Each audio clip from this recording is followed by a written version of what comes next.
नमस्कार दोस्तों।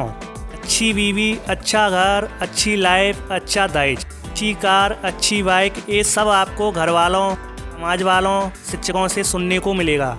ये सब सिर्फ सरकारी नौकरी वालों को मिलता है। और तो और सरकारी नौकरी की तैयारी करने वाले छात्र छात्रा कहते हैं कि सिर्फ एक बार सरकारी नौकरी लग जाए तो लाइफ सेटल। नौकरी जैसा नहीं, सरकारी नौकरी ही चाहिए। टीवी चैनल तो रोज खुलते हैं, रोज बंद होते हैं। तनख्वाह चाहे 1 रुपया हो या 1000, लेकिन नौकरी सरकारी ही होनी चाहिए। बल्कि मन का ये भी एक भ्रम है जो सबने मन में पाल रखा है। बल्कि ऐसा कुछ नहीं है कि एक बार नौकरी लगने के बाद लाइफ सेटल हो ही जाए। और मैं वो सब नहीं बोलूँगा जो मोटिवेशनल स्पीकर अपने सेमिनार में बड़े बड़े लेक्चर देते हैं और कहते हैं कि नौकरी की कोई गारंटी नहीं है। अब इनको कौन समझाए कि गारंटी तो आपकी भी नहीं है। लेकिन हम सिर्फ वीडियो में रियलिटी की बात करेंगे।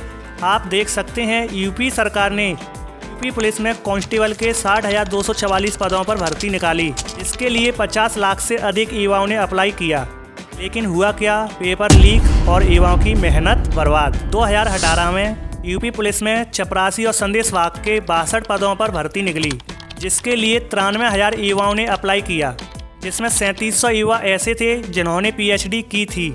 आपको अलग अलग राज्य में ये सब देखने को मिल जाएगा। लेकिन सबसे बड़ी बात सिर्फ ये है कि युवा ज़्यादातर सरकारी नौकरियों की तरफ क्यों भाग रहा है। बल्कि 100 में से 60% युवा तो ऐसे हैं जिनकी खुद की इच्छा नहीं है कि सरकारी नौकरी करने की, लेकिन घर की सिचुएशन को देखकर मजबूरी में नौकरी के लिए अप्लाई करते हैं। तो इस वीडियो में बात करेंगे युवा सरकारी नौकरी क्यों लेना चाहता है, प्राइवेट नौकरी क्यों नहीं, युवा बिजनेस करना चाहता है या नहीं, सरकारी नौकरी ना मिली तो क्या करेंगे। इन सभी सवालों के जवाब आपको इस वीडियो में मिलेंगे। युवाओं की इस दौड़ को देखा जाए तो सरकारी नौकरियां बहुत कम हैं, जहां वैकेंसी ना के बराबर हैं और अप्लाई करने वालों की भीड़ लाखों में है। एक गरीब लड़के के लिए सरकारी नौकरी जन्नत के बराबर है, क्योंकि बचपन से उसे हिंदी मीडियम में पढ़ाया जाता है और पढ़ाई के साथ स्कूल कॉलेजों में कोई भी स्किल नहीं सिखाई जाती है। इसकी वजह से एक गरीब लड़के को सरकारी नौकरी के अलावा कोई ऑप्शन नहीं बचता है। अगर बात की जाए इंग्लिश मीडियम वाले बच्चों की तो वो भी आज की जनरेशन में ज़्यादातर बेरोजगार हैं। लेकिन यदि उन्हें इंग्लिश स्पीकिंग आती है तो वे प्राइवेट जॉब में कहीं भी सेटल हो जाते हैं। उसके बावजूद भी देखा जाए तो चाहे युवा गरीब घर से हो या मिडिल क्लास फैमिली से, चाहे वह हिंदी मीडियम से हो या इंग्लिश मीडियम से, लेकिन सबको सिर्फ चाहिए तो सरकारी नौकरी। सरकारी नौकरियों में रिस्क कम, फायदे बहुत हैं। सरकारी नौकरियों में भले ही आपके पास स्किल कम हो, बस एक बार ज्वाइनिंग हो गई तो 20-30 हज़ार की शुरुआत में सैलरी मिल जाती है। 365 दिन में से कम देखा जाए तो लगभग 3 महीने की छुट्टी मिल जाती है। साथ ही सरकारी नौकरी में टाइम फिक्स रहता है। इसके अलावा medical, travelling, pension, job security ये सब मिलते हैं। लेकिन अब वो ज़माना गया जब सरकारी नौकरी से लखपति करोड़पति बन सकते थे। अब की सरकारी नौकरी से बंदा एक अच्छा घर बनाने में सालों लगा देता है, वो भी बैंक से कर्जा लेकर। सिर्फ सरकारी नौकरी से आप अपनी फैमिली के साथ अच्छा खाना खा सकते हैं, लेकिन लग्जरी लाइफ नहीं जी सकते, क्योंकि वेतन पहले के मुकाबले उतना ही है और खर्चा बढ़ गया है।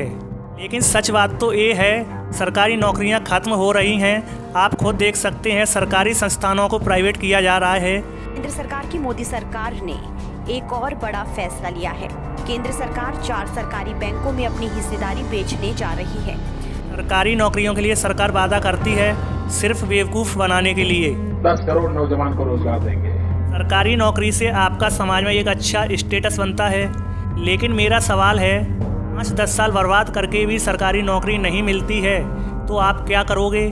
तो आपके मन में कोई ऑप्शन नहीं होगा। अगर होगा भी तो सिर्फ वही जो पूर्वज करते आए हैं, और वो भी आप करोगे नहीं, क्योंकि पढ़े लिखे व्यक्ति को शर्म कुछ करने देती नहीं है, बल्कि एक अनपढ़ कुछ भी कर लेता है। और आपके पास प्राइवेट जॉब करने के लिए स्किल नहीं है, बिजनेस करने के लिए पैसा नहीं है, तो आप क्या करोगे?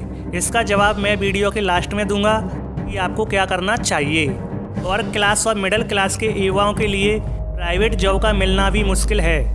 आप अपनी पढ़ाई के साथ प्राइवेट जॉब भी करना चाहते हैं, और अगर मिल भी जाती है तो टाइम ज़्यादा और सैलरी बहुत कम दी जाती है। प्राइवेट कंपनियां वाले आपकी डिग्रियों से ज़्यादा आपके एक्सपीरियंस को तरजीह देते हैं। जितना आपका एक्सपीरियंस होगा उतना ही आप बड़े लेवल पर पहुंचोगे, क्योंकि आपने देखा होगा कि उसी कंपनी में किसी को 10,000 तो किसी को 50,000 मिलते हैं। प्राइवेट जॉब में हर साल आपका प्रमोशन एक्सपीरियंस और स्किल के तौर पर होता है। बस प्राइवेट जॉब में कब कंपनी बंद हो जाए, कब आपको कंपनी से निकाल दिया जाए, कुछ नहीं कह सकते हैं। प्राइवेट जॉब में लोड बहुत होता है और आप देख सकते हैं कोरोना महामारी में कितनी प्राइवेट कंपनियां बंद और लाखों लोग बेरोजगार हो गए। और प्राइवेट नौकरियों में छुट्टी और नियमित जैसी सुविधाएं बहुत कम हैं।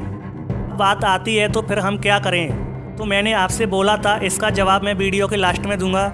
तो इसका जवाब है, सबसे पहले आप अपने घर की सिचुएशन को देखो और उसके हिसाब से आपको डिसाइड करना चाहिए कि आपको क्या करना है।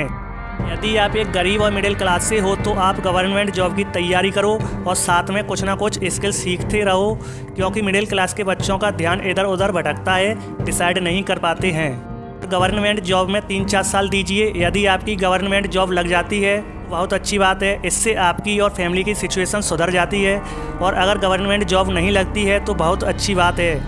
फिर भी घबराना नहीं है, क्योंकि आपने अपने अंदर स्किल डेवलप की है जिससे आप किसी भी प्राइवेट कंपनी में जॉब कर सकते हो। और अगर आपका खुद का कुछ करने का मन है तो प्राइवेट जॉब से पहले पैसे कमाओ, फिर अपना बिजनेस खोल दो। जो भी आपने सीखा है जितना हो सके लर्निंग पर ध्यान दो, अर्निंग तो अपने आप हो जाएगी।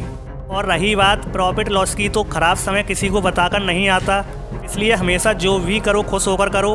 और मेरी एक फेवरेट लाइन है जो हर किसी को बड़े लेवल तक ले जाती है, success is a decision. Decision ही सब कुछ है, वो आपके ऊपर डिपेंड करता है आप अपनी सिचुएशन और अंडरस्टैंडिंग से कैसे लेते हैं। वीडियो देखने के लिए आपका बहुत बहुत धन्यवाद। जय हिंद दोस्तों।